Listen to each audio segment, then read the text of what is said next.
Bonsoir, j'espère que vous allez bien. Aujourd'hui, je m'intéresse à l'histoire de Nila, la joie incarnée. Installez-vous bien, pensez à vous abonner, à mettre le petit pouce bleu afin d'avoir plus de vidéos sur League of Legends. C'est parti pour la biographie de Nila.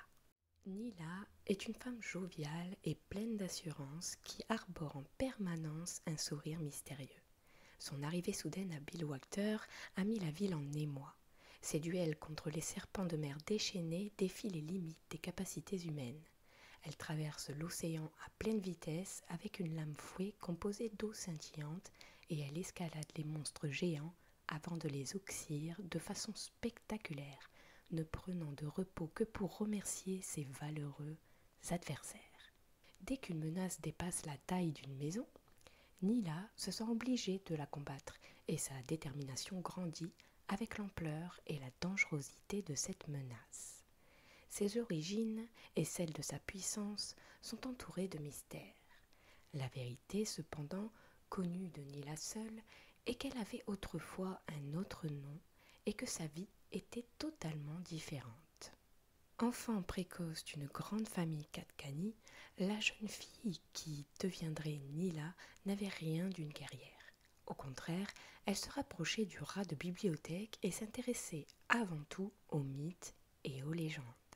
Katkan avait connu une paix relative après la chute de Kamavor, le royaume voisin, presque 1000 ans auparavant, et ne cherchait plus de grands guerriers et de héros dont les exploits seraient comptés. C'était du moins ce que croyait Nila. Regrettant que l'âge des héros n'ait perduré, elle développa une obsession pour les anciens contes haut en couleurs. Des histoires épiques où les monstres géants et les guerriers en armure s'affrontaient sous les yeux des dieux. À l'époque où le monde était jeune et où les ennemis de l'humanité étaient 1000 fois plus nombreux. Elle lut la légende de Viego, le roi fou, et de sa chute tragique, celle de l'apparition des premiers dragons et celle de la création de l'univers dans la tradition Katkani.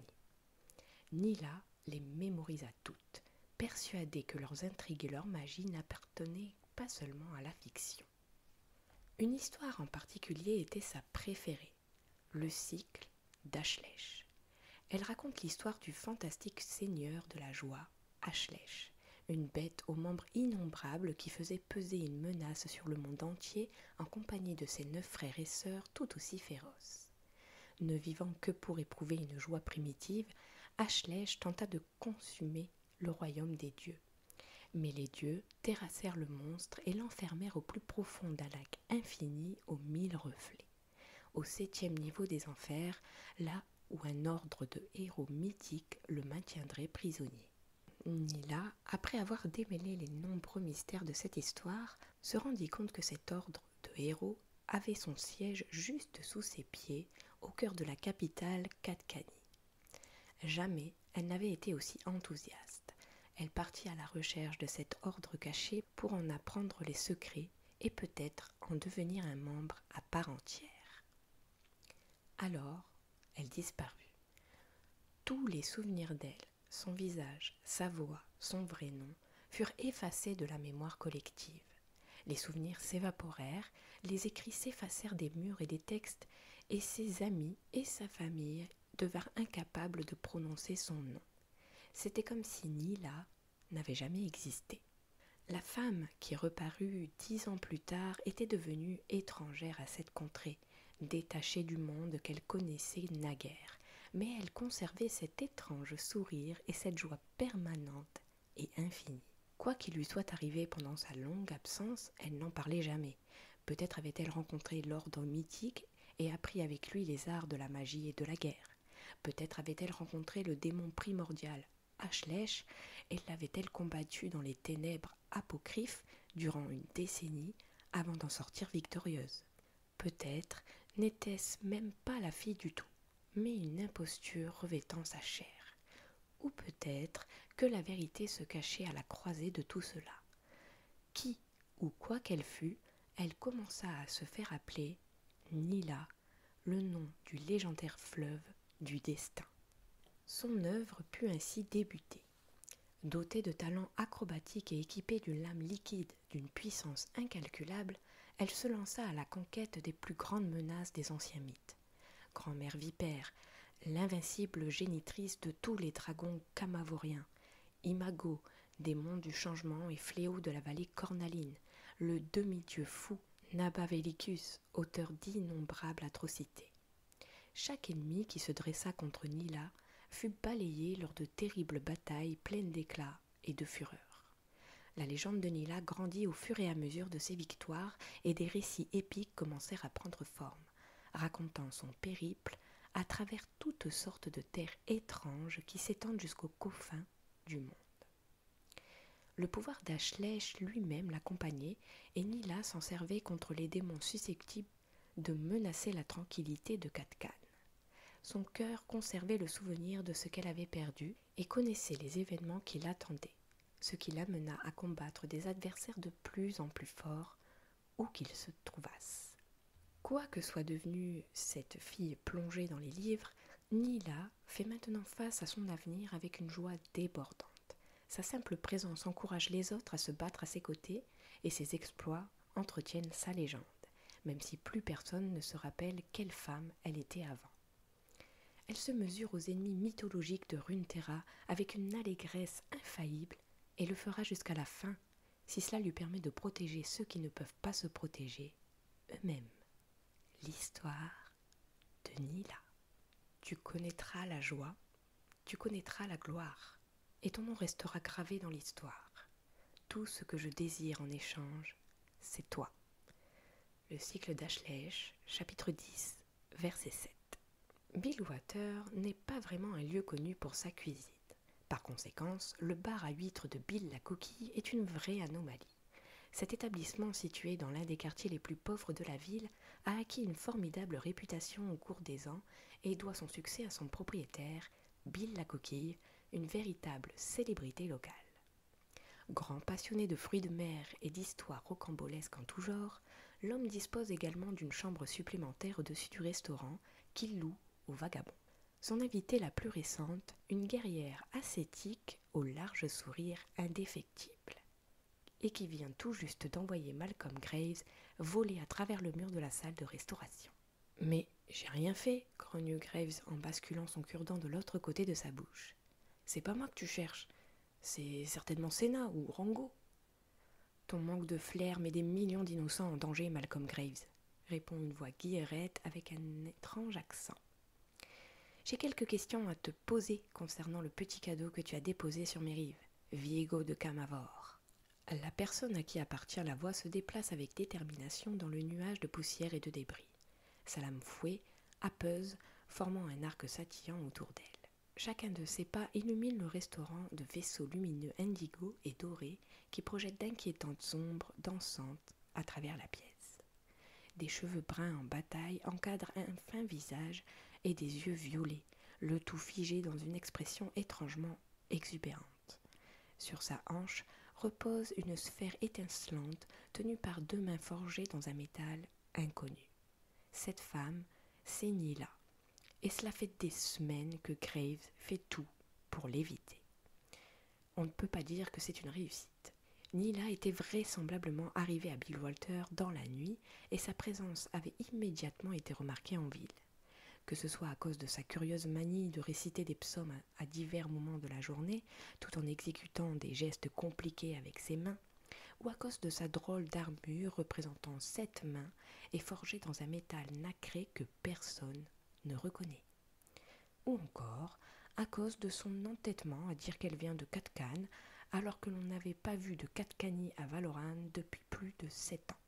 Elle s'était ensuite mise à pourfendre des serpents de mer 40, 50, 60 brasses de long.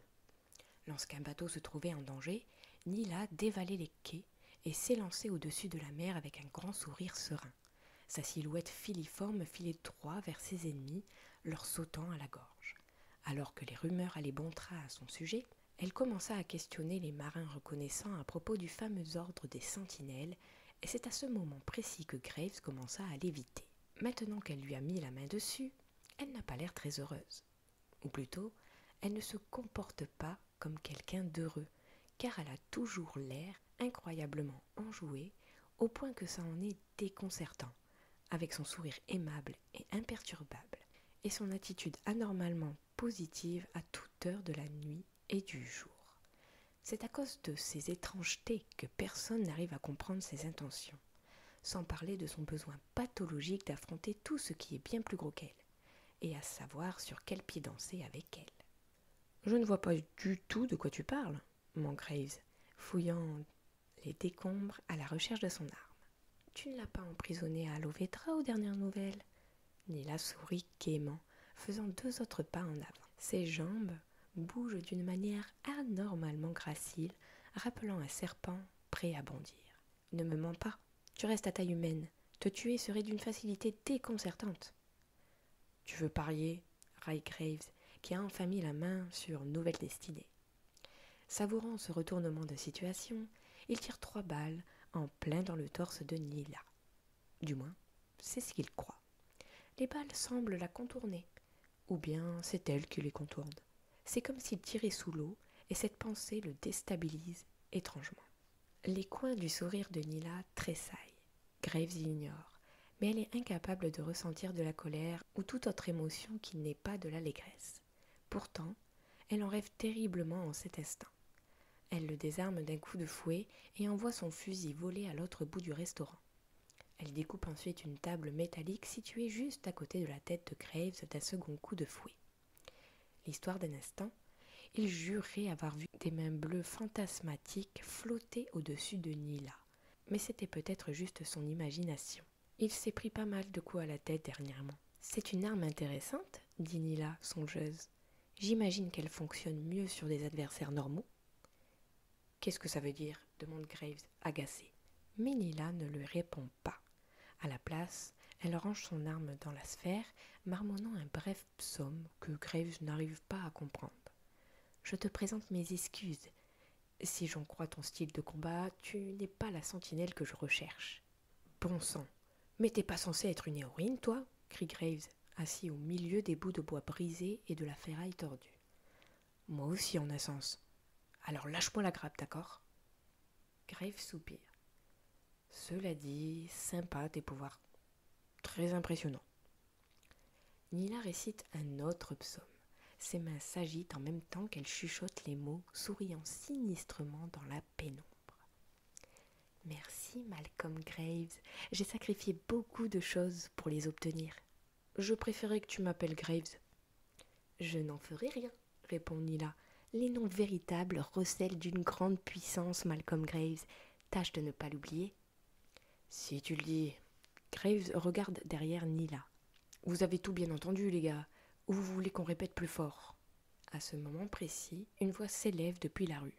« Nous sommes là pour la tueuse de serpents. » Nila se retourne pour faire face à la demi-douzaine de mercenaires qui les observent depuis le trou qu'elle a fait dans le mur. Son regard survole les hommes et se pose sur une chose massive et pâle, qui s'agite sur les madriers situés juste derrière eux, et son cœur s'emballe. Elle a l'habitude d'être suivie par des tueurs renfrognés, mais c'est la première fois qu'elle voit une de ces choses. « C'est moi, » répond Nila, focalisée sur la créature. « Que me voulez-vous exactement ? Notre patron a perdu beaucoup d'argent à cause de toi. Tu croyais sérieusement pouvoir inonder le marché avec tes prises et t'en tirer comme ça ? Ces quais et ces bateaux nous appartiennent. Par conséquent, toi aussi maintenant. » Quelle est cette créature ? Demande Nila à Graves, ignorant complètement les mercenaires. Un dévoreur abyssal, grommelle Graves. Il ronge les corps qui coulent au fond de la mer et ont un faible pour la chair humaine. Ces créatures sont féroces et complètement stupides. Du coup, ces idiots les remontent à la surface pour les lâcher sur leurs ennemis. Les yeux de Nila pétillent d'excitation. Ils peuvent faire jusqu'à quelle taille ? Aucune idée. 10 à 15 rames de haut, je dirais. Celui-là a l'air plutôt gros. Intéressant, murmure-t-elle. C'est un adversaire digne de ce nom ? Hé, crie un mercenaire, tu m'écoutes quand je te parle, sinon je te tue. J'ai été assez clair ? Oui, clair comme de l'eau de roche, répond Nila, plongeant sa main dans la sphère logée sur sa hanche. Je suis Nila, de la 7e strate. Puisse notre bataille entrer dans l'histoire. Nila donne un coup de lame-fouet vers l'avant, son haut scintillant formant 2 filaments acérés qui dansent dans les airs avec un éclat fantomatique. Les mercenaires s'attendaient à tout, sauf à ça. Des murmures nerveux s'élèvent du groupe tandis que le fouet se métamorphose et grandit. Ils l'ignorent encore, mais aucun d'entre eux ne survivra à cette rencontre. La 7e strate n'est pas qu'un titre, c'est un ordre mythique entraîné à abattre des ennemis titanesques à la puissance incommensurable. Des tueurs autoproclamés ne valent pas mieux que les cailloux qui pavent la route menant au défi ultime. Et ce soir, le seul adversaire de taille sur le chemin de Nila, c'est ce dévoreur abyssal. Un isopode massif, recouvert de plaques d'un beige maladif et à la gueule pleine de dents acérées et ensanglantées. Nila sent une joie dévorante enfler dans ses entrailles. Ensuite, tout se passe si vite que ça en est confus. Nila bondit à travers la pièce à une vitesse fulgurante, prenant ses adversaires par surprise et les tailladant avec ce même sourire enjoué et immuable sur le visage. Chaque coup de sa lame-fouet frappe avec la force d'un tsunami et pourtant, ses flots sont aussi tranchants qu'un galet poli par la marée. Nila glisse entre chaque coup, gracile et létale, annihilant ses ennemis un à un. Après quelques secondes, il ne reste plus que le dévoreur abyssal. Nila avait imaginé le monstre plus grand en entendant les mots d'Hiram, mais il n'est pas trop mal. Il fait à peu près la taille d'un chariot bâché. Ce n'est certes pas l'adversaire le plus excitant que Nila ait affronté, mais il aura au moins le mérite de faire parler les gens à Bigwater. Ils ne sont pas prêts d'oublier cette victoire, et c'est ça le plus important. Nila saute sur son dos, sa lame informe scintillant dans le ciel nocturne. « Créature des profondeurs, puisses-tu trouver la joie ?» entonne-t-elle avant de le découper en deux d'un coup net. Et donc, pourquoi tu cherches les sentinelles exactement ?» demande Graves, s'étant résigné à avoir cette conversation pour ne pas subir le même sort que le dévoreur abyssal. Le groupe s'est en quelque sorte séparé, et j'ai déjà revendu toutes mes affaires, donc si c'est des pierres magiques ou un truc du genre que tu veux, c'est raté. Viego de Camavor finira par se libérer, répondit Nila avec un sourire sincère, voire amical. La magie qui le retient vient d'Elia, et elle ne cesse de faiblir. Mon peuple est en grand danger. Oh, on l'a déjà battu une fois, réplique Grave. Il est fort, mais on peut le vaincre une seconde fois. Ce n'est pas lui le véritable danger, Malcolm Graves, dit Nila. Sa ruine a donné naissance à une nouvelle forme de magie, et cela rend les démons fous, suffisamment pour sortir leurs ancêtres primordiaux de leur torpeur. 10 seigneurs depuis longtemps oubliés, poursuit-elle en tapotant la sphère à sa hanche, qui jamais ne doivent être réveillés. Des démons, hein, dit Graves. Tu n'es pas un démon, toi, pas vrai? Non, répondit Nila en riant. Pas complètement.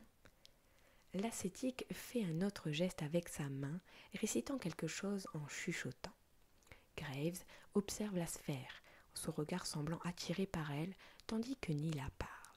Un sourire naît inconsciemment au coin de ses lèvres lorsqu'il entend un rire aigu, pas plus audible qu'un murmure résonner à ses oreilles. C'est comme si les mains forgées lui tendaient la sphère de bon cœur. « Ne la fixe pas trop, » avertit Nila, tirant Graves de sa transe. « La bête est insatiable. » Nila tape des mains sur ses hanches. « Il commence à se faire tard, et je crains ne pas avoir d'autres réponses à te donner.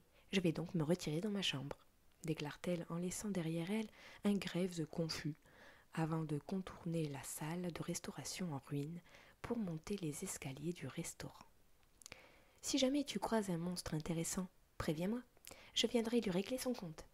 Et si tu croises Bill la coquille, dis-lui que je m'excuse pour tout ce désordre. » J'ai été ravie de rencontrer un autre héros, Malcolm Graves. Une porte se ferme à l'étage et la femme disparaît derrière. Graves crache son cure-dent au sol, brisé en deux dans l'excitation du moment.